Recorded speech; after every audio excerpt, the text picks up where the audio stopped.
Olá, boa noite. O É Notícia recebe hoje Gustavo Sampaio Teles Ferreira, advogado e professor do Departamento de Direito Público da Universidade Federal Fluminense, para falar sobre o inquérito que apura a tentativa de golpe de Estado em 2022. Estamos gravando de forma remota, excepcionalmente, porque o professor está no Rio de Janeiro e eu em São Paulo. E hoje, pela manhã, saiu a importante informação da conclusão do relatório do inquérito da Polícia Federal e do possível indiciamento de cerca de 40 pessoas. Portanto, professor, boa noite / boa tarde. Eu já digo boa tarde porque estamos gravando essa entrevista ao meio-dia. É importante que o telespectador tenha essa informação, porque até agora não temos informações oficiais sobre esse inquérito. Apenas a apuração da imprensa de que ele será concluído hoje, nas próximas horas, e enviado para o ministro Alexandre de Moraes. Portanto, boa noite em respeito à nossa audiência que nos acompanha à noite. Muito obrigada pela sua participação, professor. Olá, Amanda, eu que agradeço, satisfação minha, e deixo aqui meus cumprimentos a todas e a todos que nos acompanham pela Rede TV. Professor, ao que consta das primeiras informações, dão conta de que serão cerca de 40 investigados, e aí eu imediatamente me lembrei da denúncia do Mensalão. Era esse número também, né? Foram 40 denunciados em 2005, 2006. E nessa lista constarão nomes importantes, como o do ex-presidente Jair Bolsonaro, provavelmente de ministros generais, o Braga Neto, que foi ministro da Defesa, ministro da Casa Civil, depois ministro da Defesa de Bolsonaro, general Heleno, também ministro do Gabinete de Segurança Institucional. E dizem até que possivelmente Valdemar Costa Neto, que é um político também muito relevante, presidente do PL, partido de Bolsonaro. Na sua avaliação, professor, qual a gravidade do que estamos presenciando nessa quadra da história? Grau máximo de gravidade, Amanda. Nós estamos falando de um Brasil, de um país do mundo ocidental, do mundo democrático, que em 2022 e 2023 passou muito perto de uma ruptura institucional. Foi por muito pouco que o país não caminhou novamente para a ruptura democrática e para a instauração de um regime autoritário. Há cada vez mais as provas, as evidências, as provas colhidas pelo aparato policial de investigação, a Polícia Federal, no exercício da função de polícia judiciária. E a cada passo que é dado, a cada manifestação do Ministério Público através de um oferecimento de denúncia em face dessa ou daquela pessoa, nós vamos vendo como existiu um enredo e como há uma conexão absoluta entre os fatos todos. Então, é preciso dizer de antemão, Amanda, que não havia fatos isolados. Não houve fatos isolados. Todos os fatos que aconteceram ali nas cercanias de 2022, 2023, são fatos interligados por uma estrita relação de causalidade, e isso, conforme as provas vão sendo ajuntadas pelo aparato de polícia, vai ficando claro para o Brasil que havia uma intenção verdadeira de não se reconhecer o resultado das eleições presidenciais de 2022 para se promover um corte na continuidade do regime democrático. Então, é claro que agora, em relação a esse inquérito específico, notemos que são vários os inquéritos, mas em relação a esse inquérito específico, Amanda, começa a ser revelado ao Brasil que altas figuras da política brasileira, tanto civis quanto militares, poderão estar envolvidas. Eu digo poderão, Amanda, com todo o cuidado que é preciso ter, porque a Constituição da República diz que ninguém é considerado culpado sem o trânsito em julgado de uma sentença penal condenatória. Então, nós não podemos ser injustos afirmando que esse ou aquele praticou ou praticaram um crime, mas as provas todas levam nesse sentido, e nós temos aqui a franca possibilidade, inclusive, do envolvimento de oficiais generais, do envolvimento do ex-presidente da República, do envolvimento de ex-ministros de Estado nesse caminho para uma ruptura institucional. É preciso notar, por fim, que o inquérito que a polícia ora envia ao ministro Alexandre de Moraes é uma peça de investigação que termina por um ato que a lei processual chama de relatório. Então, para esclarecer, esse relatório é a peça final, é o ato final da ópera, compreende? É quando a autoridade de polícia judiciária, analisando todas as provas colhidas durante o inquérito, diz se há motivo ou não para indiciar tal ou tais pessoas. Notando que quando se fala em indiciamento, Amanda, não se fala em condenação nem acusação. Indiciamento é apenas a opinião do delegado de polícia, no sentido de que há fortíssimas chances, à luz das provas, de aquelas pessoas terem um envolvimento com a prática do crime. Mas isso, ora, é remetido ao ministro Alexandre de Moraes, que é o ministro relator do inquérito no Supremo Tribunal Federal, e o passo seguinte será o envio ao Ministério Público, porque o Ministério Público é o dono da ação penal, ele é o senhor da ação penal. Ele é que decide se acusa ou se não acusa e sobre o que ele acusa, acaso acusa. E no caso específico, como se trata de matéria sujeita à competência do Supremo Tribunal Federal, estamos falando da atuação do Procurador-Geral da República. Professor, deixa eu te interromper um minuto, retomar uma frase importante que o senhor disse. O senhor falou que estivemos muito próximos a uma ruptura institucional, uma ruptura com a democracia. Por que, na sua avaliação, pelo que se sabe até agora, esse golpe não se concretizou? Veja, nós temos alguns elementos internos e externos que justificam isso, Amanda. Eu quero dizer elementos nacionais e elementos internacionais. Em primeiro lugar, no campo internacional, não se estava naquela quadra histórica 2022, início de 2023, com um ambiente propício no mundo ocidental a quarteladas golpistas. Sob a presidência de Joe Biden nos Estados Unidos da América, o governo americano não estava em campanha senão por manter as democracias no mundo. Então, internacionalmente, o ambiente não era propício. Agora, internamente, nós devemos sempre, Amanda, por uma questão de honra, de exatidão e de justiça, fazer justiça. Internamente, essa iniciativa, essa vontade de ruptura, pelo que mostram as provas até o momento, nós não podemos fazer asseverações concludentes, mas pelo que mostram as provas, havia militares e civis obrando no sentido do golpe, mas o alto comando do Exército Brasileiro, e vou além, o alto comando das Forças Armadas do Brasil não anuiu, não assentiu.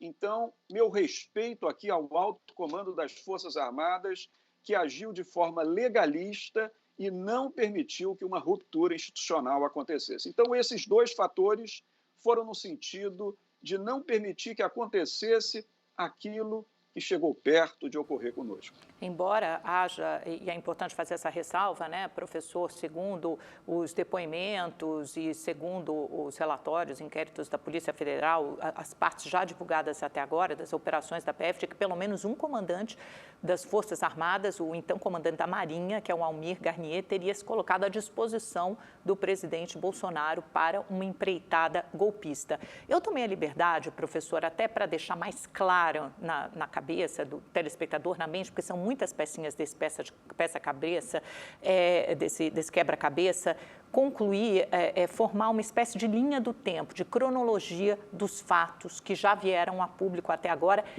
de outras operações da Polícia Federal. Na semana passada, a gente teve a operação contra-golpe, né, muito importante, que prendeu 4 militares de alta patente e um policial federal, e, em fevereiro, uma outra operação a tempos veritatis que mirou, que teve como alvo também militares generais 4 estrelas, o próprio ex-presidente Bolsonaro, com uma série de mandados ou de busca e apreensão, prisão de alguns, depoimento de outros. E a linha do tempo mostra o seguinte, né, começando pelo o que aconteceu nessa última operação a contragolpe, né? Teve um documento impresso, né, que a Polícia Federal conseguiu resgatar com um aplicativo israelense super tecnológico, um documento de Word intitulado Punhal Verde Amarelo, que foi criado no dia 9 de novembro de 2022, foi impresso no Palácio do Planalto pelo general da reserva Mário Fernandes, que era alguém próximo ao Bolsonaro. Por quê? Porque ele era o número 2, o secretário executivo de um dos ministérios, o Ministério da Secretaria-Geral da Presidência, né? E nesse documento, o que tinha nesse documento? Ele era uma descrição do golpe, né? Os detalhes, tintim por tintim. Professor, o senhor vai me ajudando aqui nessa linha do tempo, e ele planejava os assassinatos do ministro Alexandre de Moraes, do STF, do presidente Lula e do vice-Geraldo Alckmin. Depois tinha o golpe de Estado e ainda tinha o pós-golpe, que era a instalação de um gabinete de transição de crise liderado por 2 militares de alta patente, 2 generais, o Braga Neto e Heleno. Depois esse documento foi levado ao Palácio da Alvorada, que todo mundo sabe é a residência do presidente da República. Logo depois, então, isso aconteceu dia 9 de novembro. No dia 12 de novembro, houve um plano apresentado, pelo que a Polícia Federal indica, no apartamento de Braga Neto, que morava ali num prédio funcional, com a participação de outros militares, e esse planejamento do golpe, né, na descrição do golpe. No dia 15 de dezembro, seria a data para colocar o plano em execução. E aí aquela quadra que a PF descreve de todos os militares mobilizados fazendo uma campana para o ministro do STF, Alexandre de Moraes, e depois não se sabe por que essa missão foi abortada, mas seria um plano para possivelmente prender o Alexandre e quiçá, posteriormente, executá-lo, prender o Alexandre de Moraes. No dia 6, então, isso aqui a gente está no dia 15 de dezembro. Um pouco antes, para resgatar, o que acontece no dia 6 de dezembro? O Mário Fernandes imprime, de novo, esse mesmo documento punhal verde e amarelo, imprime uma segunda versão. Então, a primeira versão foi em novembro, a segunda foi em dezembro, no dia 6/12, e neste dia o Bolsonaro estava no Palácio do Planalto. É a PF que consegue recuperar com geolocalização e georreferenciamento onde estavam as pessoas pelos celulares, as antenas de celular naquele dia, naquele momento. No dia 7 de dezembro, no dia seguinte, o Freire Gomes, que é o ministro, que é o general do Exército, né, o comandante do Exército, aí que a gente fala, os altos comandantes das Forças Armadas, ele relata que teve uma reunião com o Bolsonaro com uma apresentação do que seria uma minuta do golpe, né, instaurando um estado de defesa, prendendo o ministro Alexandre de Moraes e revendo o resultado eleitoral. Isso aconteceu no dia 7 de dezembro. No dia 8 de dezembro, o Mário Fernandes, aquele mesmo general que é autor desse planejamento de golpe, vai ao Palácio da Alvorada, residência do presidente da República, fica lá 40 minutos. Bolsonaro estava lá nesse dia. E nesse mesmo dia, o Fernandes encaminha uma mensagem ao Mauro Cid dizendo que Bolsonaro falou a ele que qualquer ação poderia ocorrer até o dia 31 de dezembro, até o final do ano. No dia 9/12, Bolsonaro se encontra com Estevam Teófilo, que é o comandante do COTER, que é o Comando de Operações Terrestres, ou seja, um militar importante que tem tropas. E dia 9/12, então, esse encontro. Então, a gente tem aí mais ou menos uma linha do tempo, desculpe aqui por ter me estendido, professor, mas só para mais ou menos a gente encaixar esses personagens, porque aqui aparecem Braga Neto e aqui aparecem Bolsonaro. Por essa linha do tempo que eu coloquei, por todas as outras informações que já vieram a público nessas operações, professor, há substância, há robustez para indiciar o presidente Jair Bolsonaro? Eu creio que sim. Indiciamento, sim, Amanda, porque, como disse a você, o indiciamento é apenas aquele passo dentro das investigações em que não se acusa ninguém, em que não se condena ninguém. O indiciamento é uma conclusão da autoridade superior de polícia no sentido de que as provas todas se encaminham a demonstrar que uma dada pessoa ou que dadas pessoas cometeram aquele delito, aquele crime ou aqueles crimes. Então, eu vou até além do que você disse, Amanda. Eu quero aqui aumentar essa linha do tempo, se você me permitir. Porque, em verdade, quando nós falamos de toda essa ópera, e como toda ópera dividida em atos distintos, nós começamos a ver os sinais nítidos de estranheza, os sinais nítidos de risco à democracia muito antes. Eu te lembro, por exemplo, da reunião do presidente Bolsonaro com os embaixadores dos países estrangeiros, dizendo e queixando-se do que ele supunha ser uma falta de seriedade no processo eleitoral brasileiro.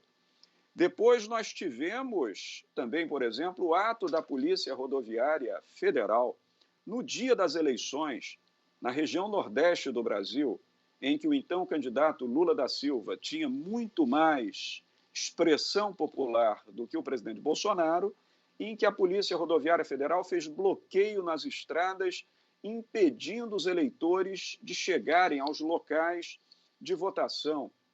Eu te recordo também, Amanda, quando a Polícia Federal, numa busca residencial, detectou na casa do então ministro da Justiça, hoje ex-ministro da Justiça, Anderson Torres, uma minuta pronta e acabada de um decreto de estado de defesa.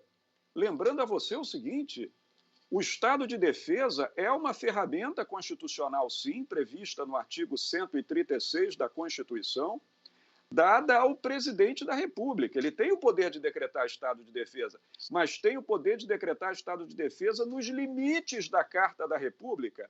E aquela minuta encontrada na residência de Anderson Torres pretendia suspender as atividades do Tribunal Superior Eleitoral, compor uma comissão de regularidade eleitoral formada por pessoas do apreço do governo para substituir a atuação do TSE e possivelmente não reconhecer o resultado das eleições. Ou seja, golpe de Estado, falando em bom português. Violação da independência do Poder Judiciário. Ouça uma coisa, a Constituição é clara quando diz são independentes e harmônicos entre si os poderes legislativo, executivo e judiciário. Não se brinca com a independência do Poder Judiciário. O que esse decreto pretendido de estado de defesa queria era encerrar a independência do Poder Judiciário, promovendo uma ruptura institucional. Então, todos esses elementos, Amanda, para concluir, se você assomá-los todos àquela invasão lamentável na Praça dos Três Poderes no dia 8 de janeiro, com a quebradeira nos três palácios principais da República, representativos dos três poderes, nós temos o que, Amanda? Uma linha do tempo. Uma linha do tempo com muita coerência lógica. E, para terminar de te responder, demonstrando que as altas autoridades de governo, algumas delas, estão possivelmente envolvidas e, possivelmente, o então chefe de Estado e chefe de governo, o presidente da República, Jair Bolsonaro. Ótimo, professor. Acho que a gente começa a estabelecer um nexo de causalidade, né? A gente pode voltar lá atrás em toda essa indústria, essa máquina de fake news, de mentiras, que foi criada principalmente tendo como alvo as urnas eletrônicas, prejudicando a credibilidade do nosso processo eleitoral, porque isso instiga, coloca dúvida na cabeça das pessoas. Será que isso de fato foi legítimo? Será que eu posso acreditar no resultado dessas urnas? Isso perpassa toda a gestão do governo anterior e mira justamente, ela desemboca nessa minuta do golpe, né? Porque quando você estabelece um estado de defesa, partindo do pressuposto de que aquela eleição não foi verídica, não foi justa, sem, no entanto, apresentar qualquer evidência ou qualquer prova de que o processo está sendo maculado, você especula, você trabalha em cima de algo que foi colocado em dúvida, em xeque, durante todos os 4 anos de governo Jair Bolsonaro. E aí, quando o senhor fala dessa minuta do golpe, que foi encontrada na casa do Anderson Torres, uma outra minuta do golpe também, e isso está no depoimento do Freire Gomes, que era o comandante do Exército na época. Então, veja a responsabilidade, o cargo, o tamanho da importância do poder que tinha essa pessoa, que ele conta nesse depoimento à Polícia Federal, este ano, que ele esteve numa reunião com o presidente Jair Bolsonaro no final de 2022, no Planalto e depois na Alvorada, com os comandantes das outras 2 forças, da Aeronáutica e da Marinha, e nessa reunião foi discutido justamente a decretação desse estado de defesa, que o senhor já esclareceu, ele só pode acontecer dentro dos limites constitucionais. E você suspender uma eleição em que não houve qualquer prova de que tenha sido roubada, não se enquadra, obviamente, nessa prerrogativa dada pela Constituição. E o Freire Gomes, nessa reunião, disse que não compactuaria com nenhum processo de ruptura institucional, de ruptura democrática, e ameaçou prender o então presidente da República. E outra minuta do golpe, numa outra operação da PF, foi achada na gaveta do Partido Liberal, do PL, do partido do presidente Bolsonaro. Então, quer dizer, a gente começa a juntar essas pecinhas do quebra-cabeça. Agora, eu acho que uma dúvida que fica na mente de muitas pessoas, professor, é o seguinte: de todo esse planejamento de discurso que já foi divulgado nessas operações da PF, quanto desse planejamento ficou só no discurso ou ficou só na elucubração, e o quanto disso foi colocado em prática? Porque eu imagino que essa distinção seja importante até para enquadrar, para indiciar e, eventualmente, para denunciar e condenar essas pessoas, né?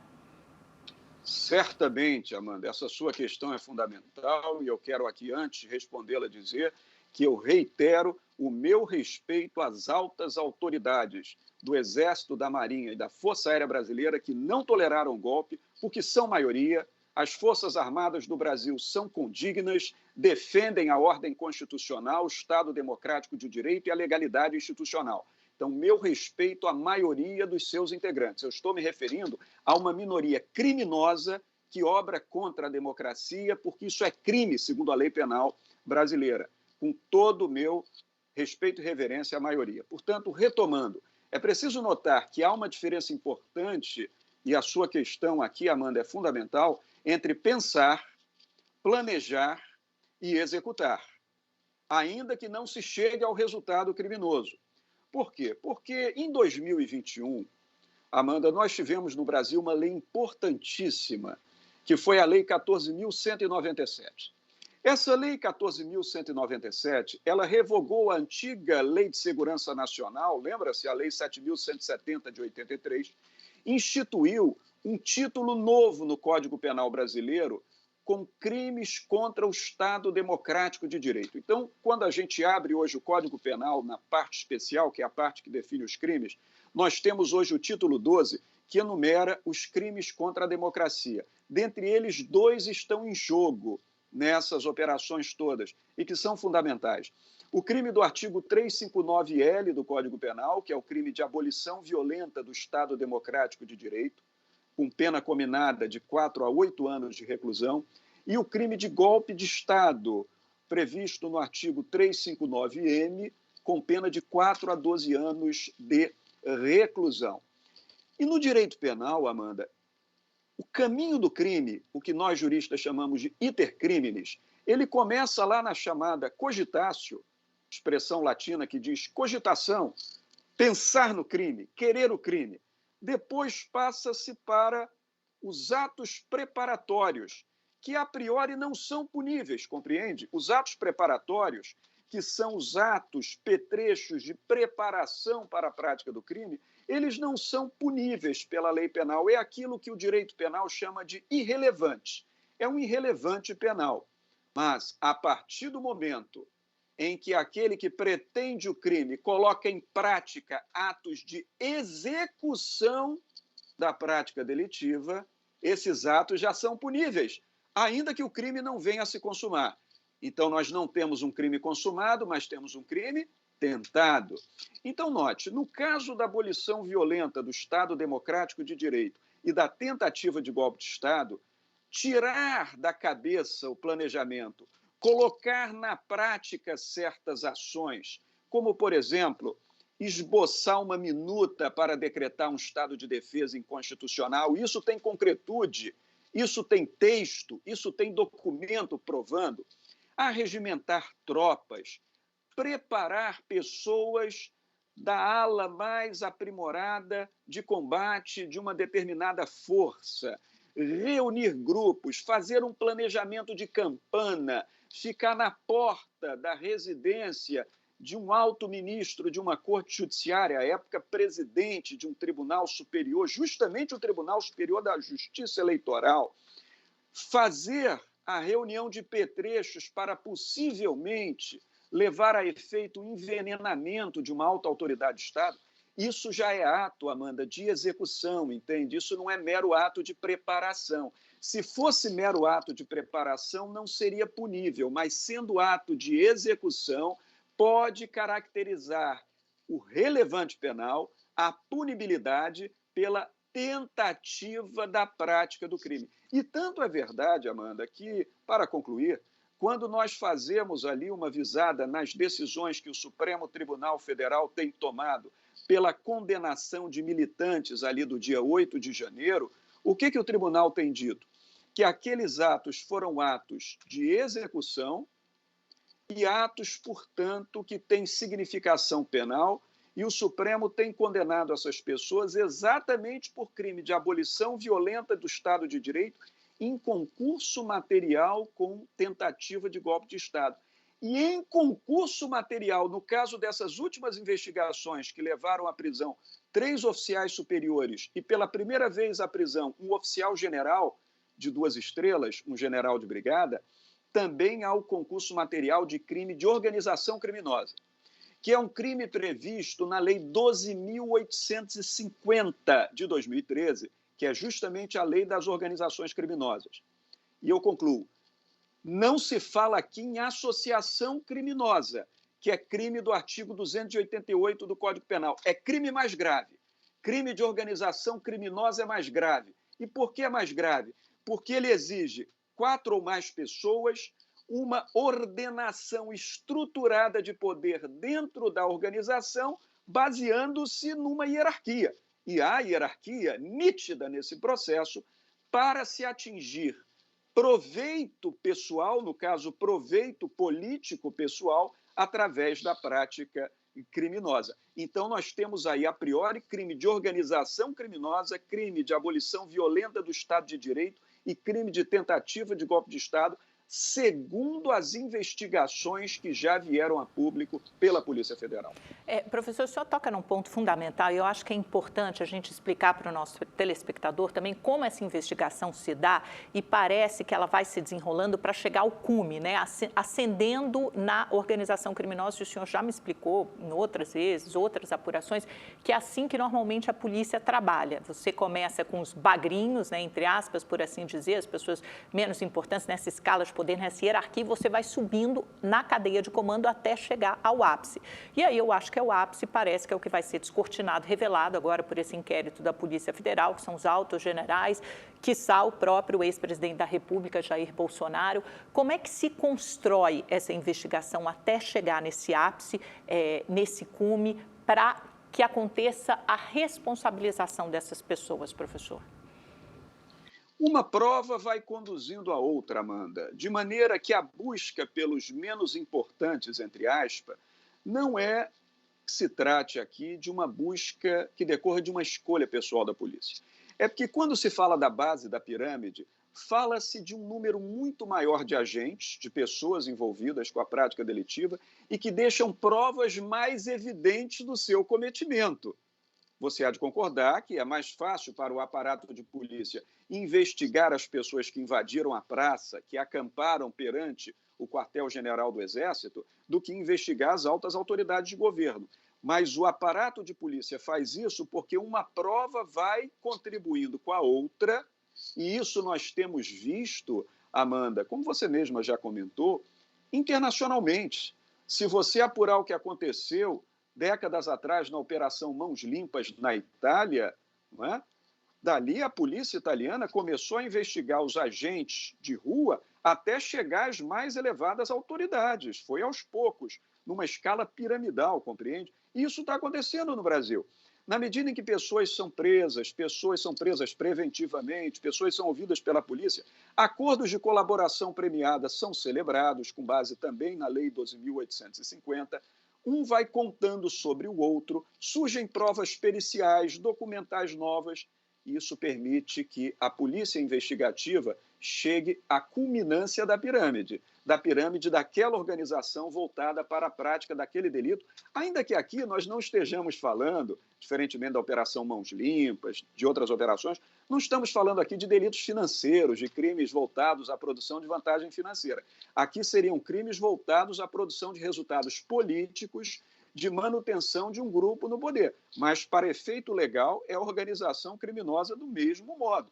Então, a polícia, ao investigar, ela vai subindo a escala da pirâmide até, se conseguir provas para tanto, chegar ao seu cume. Agora, por fim, que cume é esse? Nós ainda não sabemos. Se ele toca ou não no ex-presidente da República, se ele chega ou não ao ex-ministro da Defesa naquele governo, ou a que ponto isso tudo levará e chegará. Certo é que é muito difícil numa empreitada política que se destinava à ruptura institucional, à ruptura da democracia, é difícil que o cume da pirâmide não coincida com o governo de então, porque todo o interesse no não reconhecimento do resultado das eleições era daquele governo de se manter no poder E a demonstração cabal disso está naquela minuta de decreto de estado de defesa que pretendia suspender as atividades do Tribunal Superior Eleitoral, constituindo uma comissão de regularidade eleitoral que inspecionaria a rigidez das eleições que tinham dado resultado favorável ao candidato que concorrera com o governante. Então, tudo demonstra com muita clareza, volto a dizer, que nós passamos perto de uma ruptura institucional e temos que reverenciar aquelas altas autoridades militares que não permitiram que isso acontecesse, preservando a regularidade democrática, o processo democrático e, sobretudo, a supremacia da Constituição do Brasil, que é uma Constituição cidadã.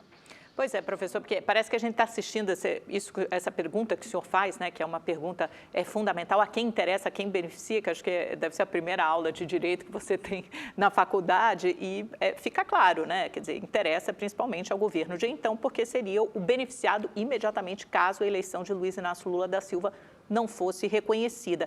E outra pergunta que eu acho que a gente tem que colocar aqui, professor, para ficar mais claro, parece que a gente está assistindo esse filme ao contrário, né? De frente para trás, porque você tem o ato de 8 de janeiro, que desemboca com aquelas pessoas invadindo as sedes dos três poderes, muitas delas já foram condenadas, algumas fizeram um acordo de não persecução penal, em troca, elas admitiram, assumiram a culpa, mas em troca de não persecução penal, as que simplesmente fizeram parte dos acampamentos, que por si só já é um absurdo. Imagina você ter um acampamento na frente de um quartel-general em plena democracia, qual pode ser o objetivo, o fundamento daquilo. Mas muitas dessas pessoas que foram condenadas, e você tem uma grita grande do outro lado, na direita, de como assim essas pessoas foram condenadas a 17 anos de prisão, é considerado muito tempo. E agora a gente sai desses executores para os mentores do 8 de janeiro, para os mentores do golpe de Estado, da tentativa de golpe de Estado, e também para os financiadores. Como é que todas essas partes se conectam, professor? Como é que todo esse planejamento desemboca no 8 de janeiro, a seu ver? E qual a sua opinião também sobre essa dosimetria da pena? 17 anos é tempo demais de condenação? Veja, Amanda, mandantes e executores fazem parte da história do crime. Claro que há crimes em que não há mandante, mas nos crimes mais complexos, o ordenador, que é aquele que fica oculto, ele, em geral, é o principal ator da cena, mas tem aquele executor que é pego na praça, que é pego na rua. E há também os ingênuos. Eu diria que muitas pessoas que estavam ali nos acampamentos, defronte ao quartel-general do Exército Brasileiro, e pessoas até que ocuparam a Praça dos Três Poderes no dia 8 de janeiro, estavam levadas pela oferta de pequenas vantagens, pessoas até muito simples, que estavam em busca de algum apoio, ou pessoas que estavam iludidas com alguma mudança institucional no Brasil, porque acreditaram num determinado discurso. Agora, coisas estranhas estavam acontecendo. Será que um acampamento do MST, do Movimento dos Sem Terra, ficaria por meses na frente do quartel-general do Exército ou teria sido removido doravante? Então, é preciso entender que coisas estranhas aconteceram naquela quadra. Mas a sua questão, Amanda, por uma razão de justiça, é uma questão fundamental. A questão que você me formulou é uma questão que não pode deixar de ser feita. Por quê? E aí você indagou sobre o montante da pena, 17 anos, se é muito ou pouco. Por quê? Porque no direito do país democrático, como o Brasil, a responsabilidade penal ela precisa ser individual. Aliás, é um princípio constitucional no direito democrático brasileiro, o da responsabilidade penal individual. O que isso significa, Amanda? Que cada resposta judiciária dada a cada acusado tem que ser proporcional à sua conduta na prática do crime, se tiver havido crime. Então, cada acusado responde mais ou menos de acordo com ter atuado mais ou menos na prática do delito, nas circunstâncias da prática do crime. Isso é a responsabilidade individual que deságua num outro princípio fundamental aqui, Amanda, que é o princípio da individualização da pena. O Poder Judiciário tem que individualizar a pena de acordo com as circunstâncias do delito e as circunstâncias do agente do crime no cometimento do crime. Então, note, quando o Supremo Tribunal Federal condenou muitos daqueles invasores a 17 anos de reclusão. Eu te explico por quê. Ele considerou um concurso material entre os seguintes crimes. Agora eu estou falando de 8 de janeiro. Ele considerou o concurso material de crime de abolição violenta do Estado Democrático de Direito, golpe de Estado, então 2 crimes distintos, crime de associação criminosa do artigo 288 do Código Penal e, para alguns dos invasores, crime de dano do artigo 163, porque eles depredaram edifícios públicos, e ainda para alguns, um crime de dano qualificado, Amanda, que está na Lei 9.605, que é a lei que protege o patrimônio público, histórico e cultural do Brasil. Então, quando o crime atacou o patrimônio histórico e cultural, ele teve esse agravamento da lei que protege o patrimônio. Recorda-se da cena daquelas pessoas que perfuraram o quadro As Mulatas, de Cavalcante, que é uma obra raríssima no Brasil? Ora, aquilo é lamentável. Aquele indivíduo, a cena se repete diariamente até hoje, que derrubou o relógio presenteado pelo governo francês a Dom João VI. Pois bem, esses tiveram uma pena por crime de dano maior do que aquele que simplesmente quebrou a janela, quebrou a porta, não é? Quebrou peças que podem ser substituídas sem valor histórico. Então, o Supremo foi individualizando conduta, mas há aqui uma polêmica no meio jurídico, para concluir, muito importante. Muitos juristas sérios entendem que essa pena de 17 anos foi excessiva, não por somar a pena do crime de dano, mas por somar a abolição violenta do Estado de Direito a golpe de Estado, que são os crimes que têm a pena maior. Inclusive, nesse julgamento, houve uma discordância, né? O ministro Luiz Roberto Barroso condenou aqueles agentes por tentativa de golpe de Estado, associação criminosa e dano, tirando a abolição violenta do Estado Democrático de Direito. E olha o resultado, a pena fixada pelo ministro Barroso caiu de cerca de 17 anos para cerca de 10 anos. Exato. Mas ele foi minoritário, valeu a maioria que decidiu por 17 anos. Então, o que ocorre? Para fechar mesmo, eu sei que, e devo dizer, é possível, juspenalmente falando, que haja concurso material entre a abolição violenta do Estado de Direito e tentativa de golpe de Estado. Mas eu acho que no caso dos invasores, aí eu estou dando a minha opinião, no caso dos invasores da Praça dos Três Poderes, que eram meros executores e que pediam, alguns gritavam pedindo intervenção militar, recorda-se, pedindo um golpe de Estado, eu acho que ali não havia somatório possível de abolição violenta com golpe de Estado. Eu acho que ali havia tão somente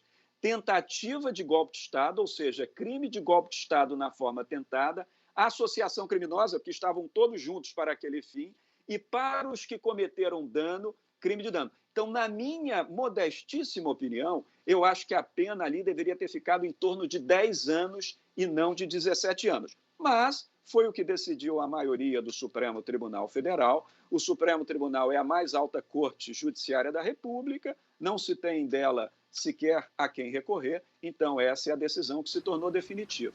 Mas é a minha singela opinião. Não, perfeito, professor, até porque nos leva a raciocinar o seguinte, que se essas pessoas, os executores, os meros executores, como o senhor colocou, foram condenados a 17 anos de prisão, então você imagina que os mentores, os idealizadores da tentativa de golpe e os financiadores provavelmente serão condenados a penas ainda maiores. Só para a gente fechar esse primeiro bloco, professor, e aí eu chamo o intervalo, mas eu quero saber do senhor o que deve acontecer com Mauro Cid, porque, de novo, a gente está gravando essa entrevista ao meio-dia, ele vai prestar depoimento hoje à tarde, presencialmente, diretamente, o Alexandre de Moraes, ele pode ter suspenso ou cancelado a sua colaboração premiada sem prejuízo das provas, continuarão sendo usadas de todas as evidências que ele demonstrou, que a Polícia Federal coletou, mas por não ter contado toda a verdade ou por ter omitido fatos graves que vieram à tona posteriormente. E já há informações de que hoje ele pode levar informações importantes, né, denúncias importantes sobre a participação do Braga Neto. Então, queria a sua avaliação do que deve acontecer com o Cid.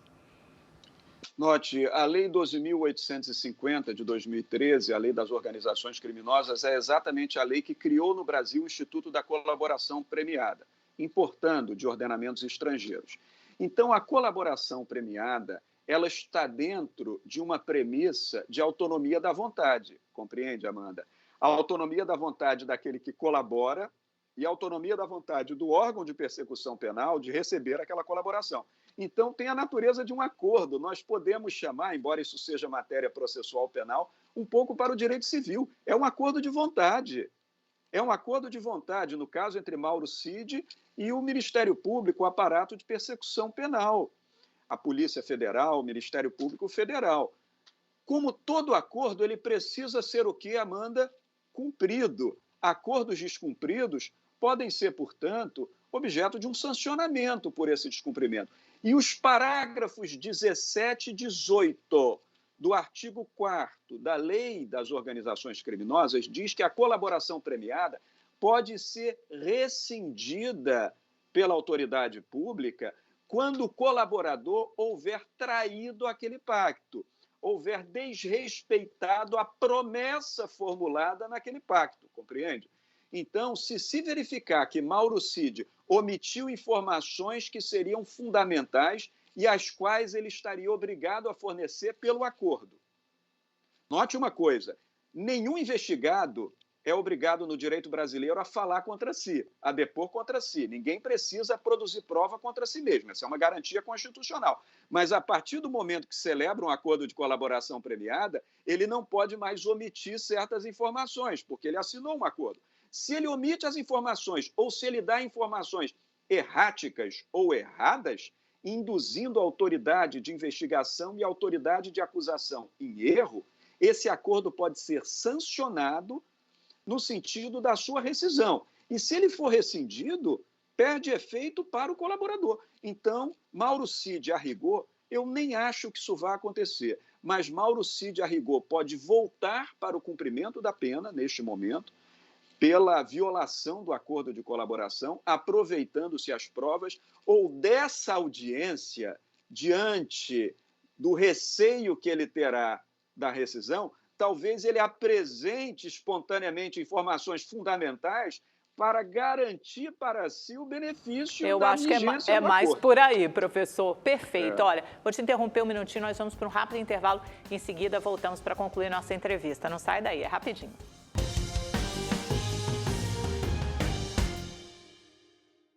Olá, é notícia de volta com o professor e jurista Gustavo Sampaio, falando sobre o inquérito da Polícia Federal acerca da tentativa de golpe de Estado em 2022.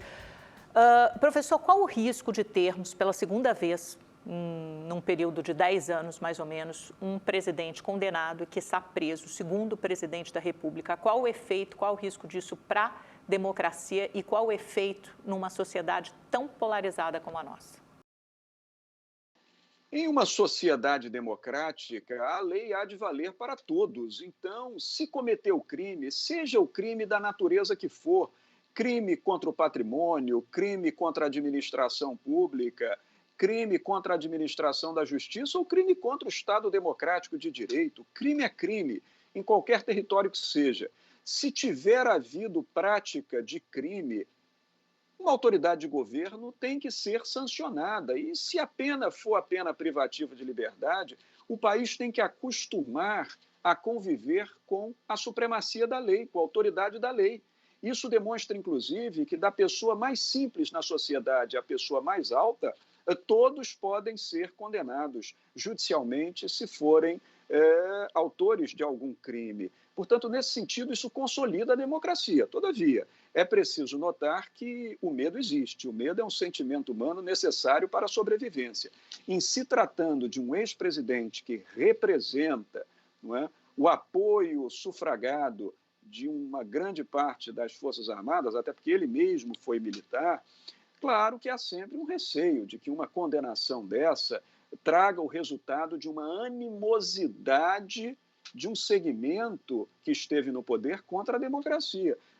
Todavia, eu confio que a maioria das Forças Armadas no Brasil e a maioria das estruturas de poder é simpática à supremacia da Constituição, à democracia. A democracia é consolidada no Brasil e vai compreender que, acima de tudo, está essa plenitude democrática. Quem comete crime tem que ser condenado por ele. E na sua avaliação, só para terminar, isso há um risco grande hoje do ex-presidente Bolsonaro ser preso?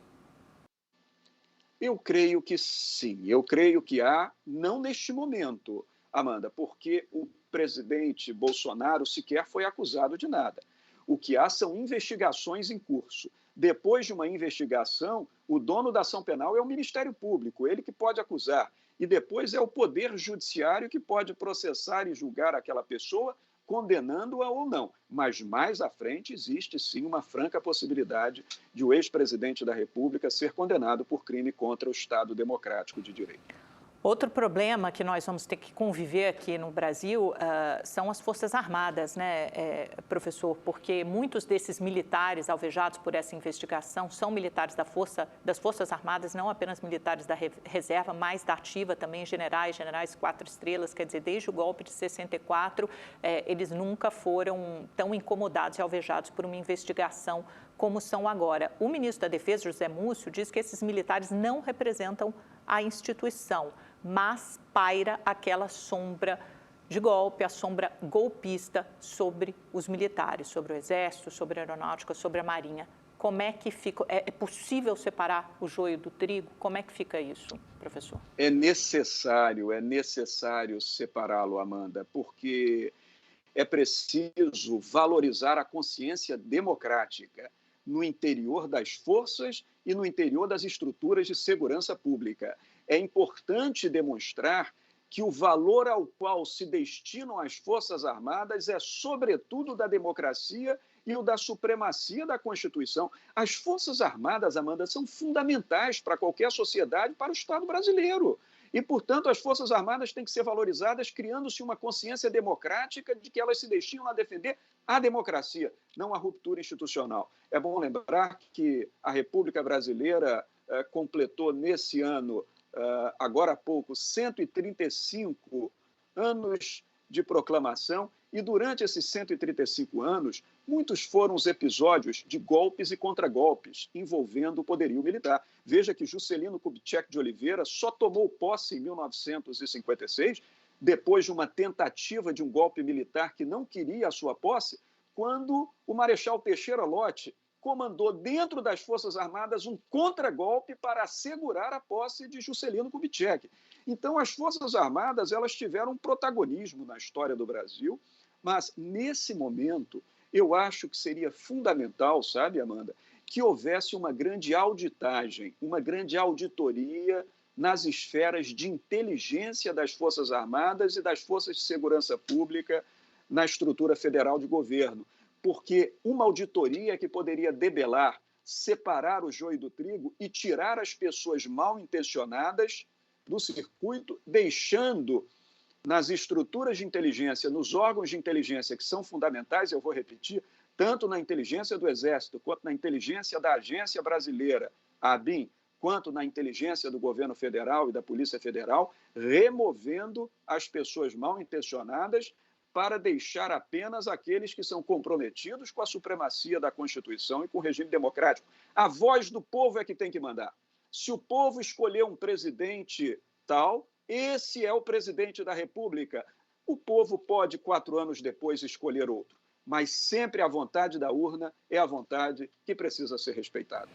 E a sociedade também vai ter que lidar, professor, com uma outra atuação política que tem sido bastante contundente, que é a atuação do Supremo Tribunal Federal. Muita gente critica o Alexandre de Moraes por ser, ao mesmo tempo, julgador e vítima. Quero entender como o senhor enxerga hoje o papel desse juiz, que certamente concentra, ministro da STF, que certamente concentra muito poder em suas mãos desde 2019, com o inquérito das fake news, que foi se desdobrando em outros inquéritos, e ele acabou acumulando também esse inquérito que investiga a tentativa de golpe de 2022. O papel dele e o papel do Supremo Tribunal Federal, que também, desde a quadra do Mensalão, passando por Lava Jato e culminando agora em fake news e inquérito do golpe, também tem tido uma presença muito robusta politicamente na sociedade brasileira. O ministro Alexandre de Moraes e o Supremo Tribunal Federal têm tido, nas últimas cercanias da história, um papel fundamental na manutenção da democracia e da ordem constitucional, Amanda. Aliás, o ministro Alexandre de Moraes tem se mostrado uma pessoa de uma extraordinária coragem, colocando em risco até a sua própria vida, não é? Em proveito da aplicação da lei penal para assegurar a autoridade da lei penal brasileira e a autoridade do regime democrático. Outra questão importante em relação a ele. Não se pode aceitar a indução do clima de suspeição. Quando o juiz está suspeito, ele não pode julgar, concorda? Mas o réu ou o acusado, ou quem quer que seja, não pode criar subterfúgios de suspeição. Senão seria fácil afastar qualquer juiz de um processo. Bastaria publicar alguma coisa na internet contra ele e aquele juiz não poderia mais julgar aquela pessoa. Na verdade, o que se fez com o ministro Moraes foi criar uma atmosfera de suspeição para torná-lo suspeito. Mas ele não se declarou suspeito e o Supremo Tribunal Federal não o considerou suspeito. Então, note, não posso aqui dizer, não é correto dizer que ele é vítima e juiz ao mesmo tempo. Não é? É correto dizer que os opositores criaram um ambiente cênico de suspeição para justificar a suspeição dele, que em verdade não havia. E ele, altivo, se manteve na cadeira de juiz, exercendo aquela competência. Agora, para não dizer que não há nenhum ponto a reparar, porque isso é fundamental, Amanda, porque eu estou aqui falando tecnicamente, eu não falo aqui como político, eu falo pela voz do direito, um ponto divide a comunidade jurídica. Se essa competência toda para julgar, por exemplo, os criminosos de 8 de janeiro era ou não do Supremo Tribunal Federal, porque o artigo 109, inciso 4º da Carta da República diz que a competência para julgar indivíduos sem prerrogativa de foro por crime político é dos juízes federais de primeira instância. Mas, quando o Procurador-Geral da República se antecipou e ofereceu a denúncia contra os invasores da Praça dos Três Poderes em 8 de janeiro, o Supremo Tribunal Federal, ao receber a denúncia para instaurar a ação penal, considerou-se competente e assim ficou. Mas, fora esse reparo que divide a comunidade jurídica, eu devo dizer que o Supremo Tribunal Federal, Corte Suprema da Organização Judiciária do Brasil, tem desempenhado um papel fundamental para a preservação da democracia brasileira e da nossa ordem constitucional. Professor, quero te agradecer demais por essa entrevista. Acho que a gente conseguiu navegar aí pelos principais temas, embora, como eu já disse, desde o começo desse programa, começamos a gravar essa entrevista ao meio-dia, então ainda não estamos em posse de todas as informações, se é que foram divulgadas, do inquérito e do relatório da Polícia Federal com cerca de 40 indiciados que, segundo apurações da imprensa, seriam divulgados ainda hoje. Portanto, eu e o professor estamos fazendo essa entrevista a quente, tentando responder as principais questões e perguntas. Sabemos que ficarão muitas indagações ainda, mas estaremos juntos certamente em outras oportunidades, professor, para nos debruçarmos sobre elas. Muito obrigada, viu?